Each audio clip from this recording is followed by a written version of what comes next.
Praise the Lord. Muli, magandang umaga po sa atin lahat.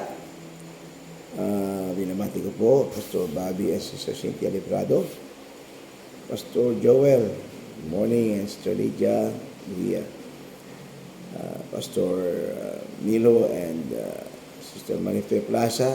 Magandang umaga po sa lahat ng NNF Saints at lahat ng mga sumusubaybay sa mga kayo dako ng mundo. Magandang umaga, magandang hapon, magandang gabi. At sa wala pong pagtatagal, tayo magdalay sa Panginoon. Muli, Ama, salamat sa pagkakataon na pinagkaloob mo sa amin, O Diyos, na kami kalooban mo ni panibago hininga at kalakasan ng buhay. Sumbangin ito. Salamat po, Diyos, sa patuloy mong pag-iingat sa bawat sa po sa amin. Muli, Ama, ingatan mo kami, O Diyos, lumang hapon. At bago lahat, Lord, sumbangin ito. Amin pong binubuksan ang isipan ng puso sa exhortation ng mga salita mo, Ama. Umusap pa sa amin, Panginoon. May you bless each and every one of us, God, and all the tongue and heart of the servant, Lord, and use him, Lord, as a channel of spiritual blessings for every one of us today. We give you glory, honor, and praises in Jesus' name. Amen. In the book of Proverbs, chapter 16, verse 9, in King James Version, a man's heart deviseth his way, but the Lord directed his steps. Sa Tagalog Version, ang puso ng tao ay kumakata ng kanyang lakad, ngunit ang Panginoon ang nagtutuwid ng kanyang mga hakbang. So, umaga po ito, mga kapatid, let me talk to you. The topic is titled, Don't Let Your Dreams Turn into Disaster. Lahat po tayo may pangarap. Dreams for success, dreams for family, for ministry and personal achievements. Dreams and ambitions are God-given, but they can become destructive if we pursue them without wisdom, patience, or divine guidance. Many people have seen the dreams turn into disaster due to pride, haste, pagmamadali, or neglecting God's direction. But not all dreams lead to the outcomes we desire. Some people start with good intentions, but their dreams turn into nightmares.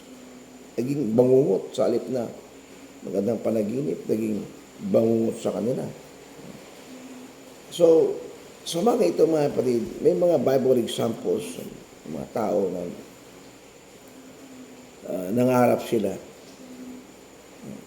And either they succeeded or failed based on their obedience to God. So, kayo ba nakaranas na magkaroon ng pangarap? Meron ka ninais na bagay, ngunit hindi yun ang nangyari. So, nabigo tayo. So, kailangan sa ating panaginip o pangarap sa buhay, kailangan nating isama ang Diyos. Dahil may panganib po, there's a danger of pursuing dreams without God. Kaya nga sa Proverbs chapter 5, chapter 3, verse 5 and 6, trust in the Lord with all your heart and lean not on your own understanding. In all your ways submit to Him. Sa King James, acknowledge Him, and He will direct your path. He will make your path straight, sa isang version. In all your ways, acknowledge Him. If we truly trust Him, let's consult to Him everything before we do things. So umaga, pagising natin, dapat madalangin tayo, Panginoon, gabayan mo ko sa araw na ito. Tulungan mo ko, Ama. So, maraming tao na nag-set na kanilang goals na walang tulong, walang paghingi ng tulong sa Diyos. Para bang sa isang manlalakbay. Di ba sa panahon ngayon, meron na tayong Google Maps, may GPS na. So, para pag nagbiyahe tayo, lalo hindi natin alam pupuntahan natin, ay meron tayong guide parang sa mga tao din na nagtuturo. Pagdating doon, meron mga tour guide. Kasi hindi na alam. Pupunta nila. So, may tour guide sila. So, kailangan natin ng guide. Kaya sa mga pagbiyahe ngayon, ang guide natin yung GPS, Google Map. Kasi kapag wala yan, maaaring matagalan tayo bago makarating sa pupunta natin. Tanong tayo ng tanong sa mga tao dyan. O yung mga tao na makulukoy kumisan, sa halip na ituro siya yung tamang daan, ililigaw ka pa. Parang sa ibang lugar lang yan sa Cebu, nalala ko, conference doon sa kaya ng taxi. Kalapit-lapit na pala, inikot-ikot pa kami para lumaki ang bayad. So, may mga ganyan, no? So, may mga destinasyon tayo sa isipan. Kaya lang kung wala tayong guidance, delikado. Because we may take the wrong turns or get lost in our journey. So, sa Bible, may halimbawa po dyan patungkol sa mga tao. After the flood, dumami ng mga tao. At ayaw na nila uling mangyari na nabalitaan nila. Siyempre, ikwento malamang sa kanila na nagkaroon one time ng baha sa buong kalupaan kaya walang natirang buhay maliban doon sa nakatira sa ark. Ay sabi nila, gagawa tayo ng tore para pag binaha uli, ay hindi na tayo malulunod. So, yun ang kanilang ninais gawin. Kaya lang, ang tanong, did they consult God? Did they consulted God in building the tower? Wala. So, sometimes if we do something in our own way, we risk making costly mistakes. So we need to consult God. We must trust Him. So, ano nangyari sa Tower of Babel? They had a dream to build a tower to reach heaven, but they ignored God's will and faced confusion and scattering. Now, these people have a dream. They built a tower to reach heaven. They were united, determined, and hardworking, but they ignored God. So the result is confusion. They were all scattered. And their project of building that tower failed. So any dream that does not include God is doomed to fail. So kailangan natin ng Diyos. And secondly, in Genesis chapter 16, verse 1 to 4, this is about Sarah, Abraham and Sarah's impatience. When God promised Abraham that his seed, kanyang lahi, ay magiging sindami ng buhanginan sa tabing dagat at kasing dami ng bituin sa langit. Nangako ang Diyos kay Abraham. At sinabi, one time na dinala sa chapter 18 in Genesis, dumalo ang Diyos. At ang sabi niya, natawa si Sarah, sa kabilang tolda, sinabi ng Diyos na magbubuntis si Sarah at magkaanak. Natawa si Sarah. Hindi siya makapaniwala. Anong nangyari? Pinangakuan. Ito namang si Sarah, kalaunan, natagalan. Wala na yata yung pangako ng Panginoon. Mukhang nakalimutan na. Bakit kayo wala pa? Hindi pa ako nabubuntis. So, nangyari, di ba kapakita si Sarah, inudyo ka to si Abraham. O sisipingan mo na lang si Hagar. So, this led to Hagar and Ishmael bringing conflict and sorrow. Kasi nung sinipingan at buntis na si Hagar at nagkaanak, dito na nagsimula. Dahil nilait na si Sarah. Hanggang sa pinalayas na sila. So, ganoon na nangyari. Nagkaroon sila ng conflict sa kanilang pamilya. So, instead of waiting for God's promise, God's timing, they took matters into their own hands. And ganoon na nga nangyari. Ang result, nagdala na conflict and sorrow sa kanila. And God promised Abraham, but he and Sarah grew patient. So dapat huwag tayong maging impatient. Instead of waiting for God's perfect timing, ganon, ginawa nila, nagmadali sila. So, ito yun. Dapat kapag ang Diyos nangako, maghintay tayo. May kasabihan may nabasa ako noon God's delays are not denials. It doesn't mean that there are delays, God denies. No. So, para hindi magkaroon ng hindi magandang resulta, family conflict, strife, division, tension, nangyari, di ba? Hanggang ngayon, di ba? Long-term consequences. Kaya hanggang ngayon, nag-aaway itong dalawang lahi ni Abraham.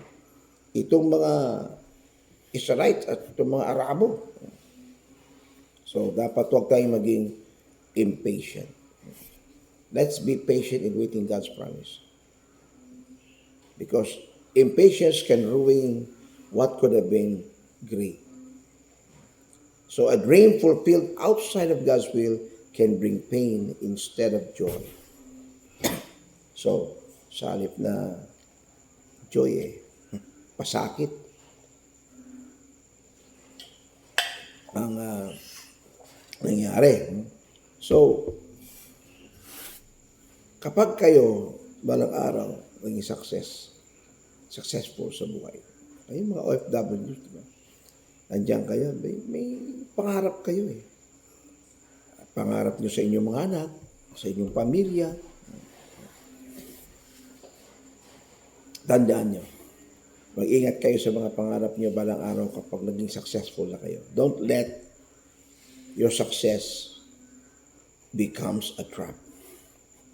In chapter 16, verse 26, what shall a man profit if he gain the whole world, yet lose his own soul? And what shall a man give in exchange for his soul?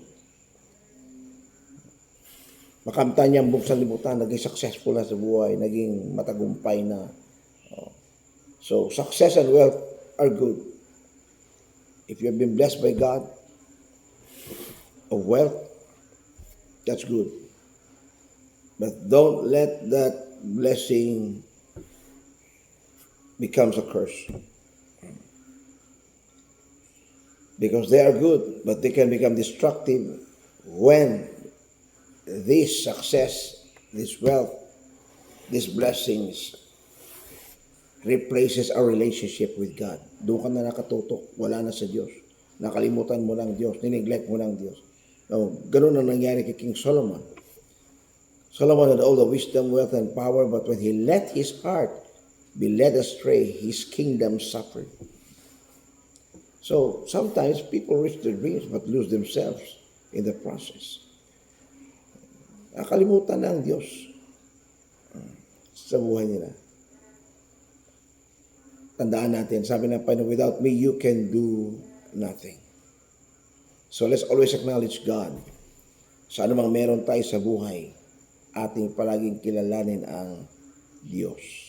Kay si Solomon, he had all the wisdom, wealth, and power, but when he let his heart turn away from God and followed other gods, his kingdom suffered. So what started as a dream of wisdom and greatness in King Solomon's life turned into spiritual disaster. Marami mga celebrities, di ba?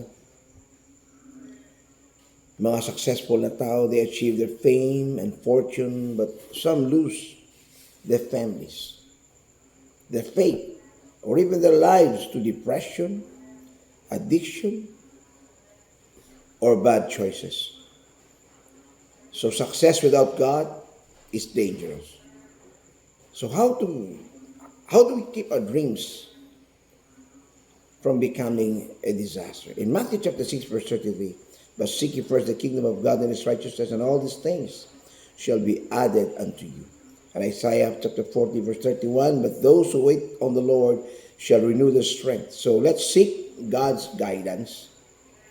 Before making major decisions, let's pray and ask if it's aligned with God's plan. Pray and align our dreams with God's purpose.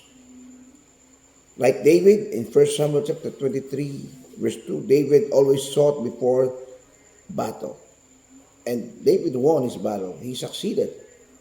Dahil siyempre, una pa lang humingi na siya ng guidance sa Panginoon eh. And Isaiah 43:31, let's wait for God's timing. Don't be hasty in doing some decisions in life. Let's, just because a dream is delayed, tandaan natin, it doesn't mean it's denied. Let's not force God what He has not yet provided. That is yung first sign. What is yung pilitin?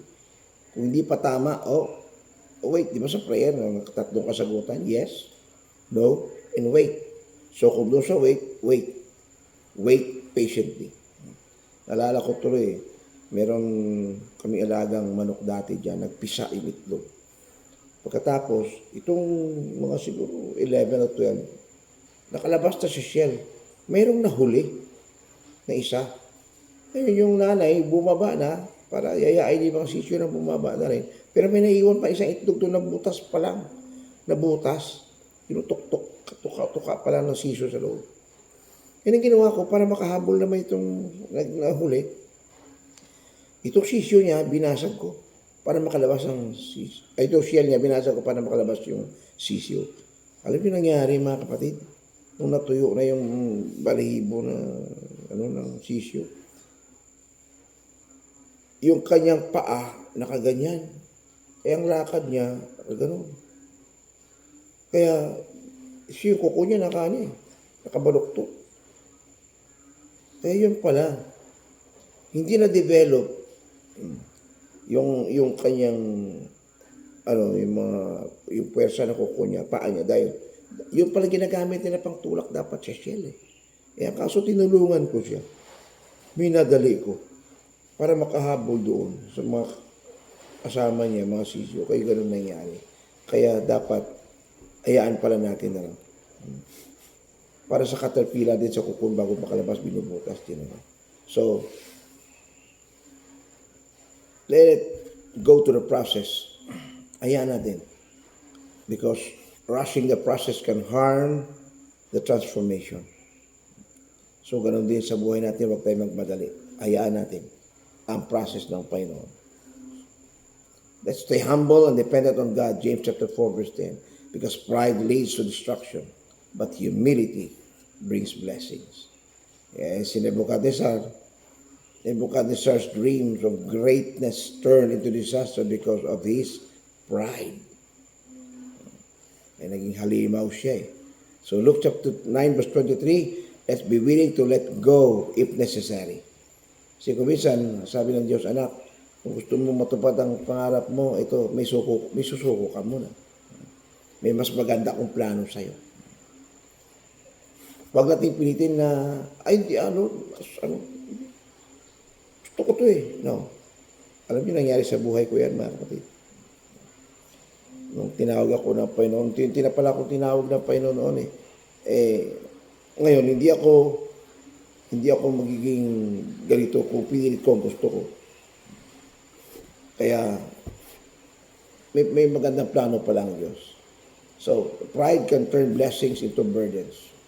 So, huwag nating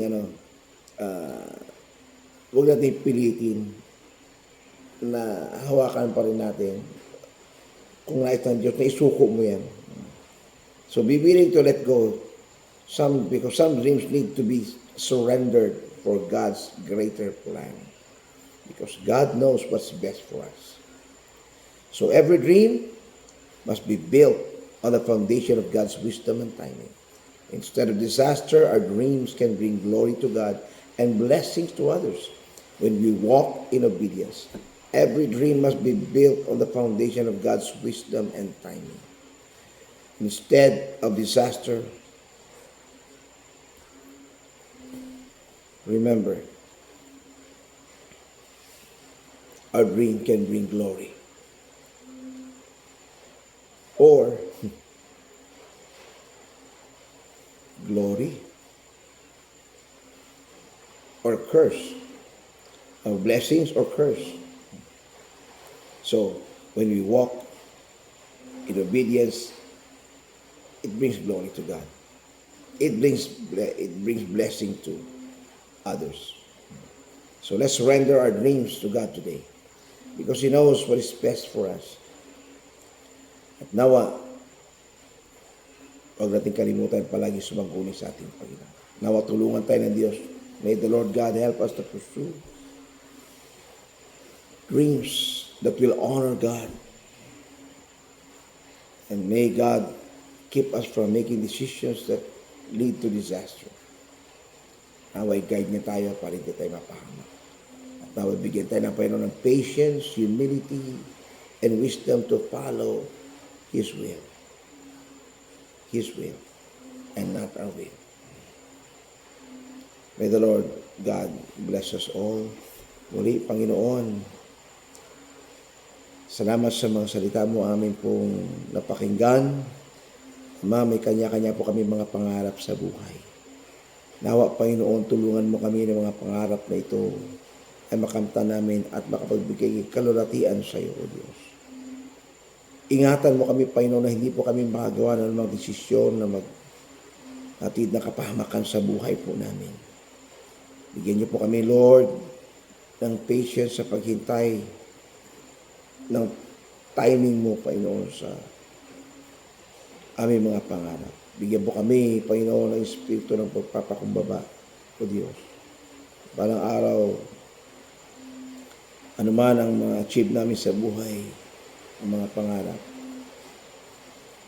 ikaw pa rin aming kilalanin na pinanggalingan ng lahat dahil kung wala ka, wala po kami, Ama. Nawa, bibigay ka ng karunungan sa amin, O Diyos, sa sundin ang kalooban mo, Ama. At hindi ang aming kalooban. Purihin ka, O Diyos. Samahan niyo po kami muli sa buong maghapon. Ang lahat ito aming samot dalangin sa pangalan mo, Jesus. Amen. Magandang umaga po sa atin muli. May the Lord God bless us all. Praise the Lord.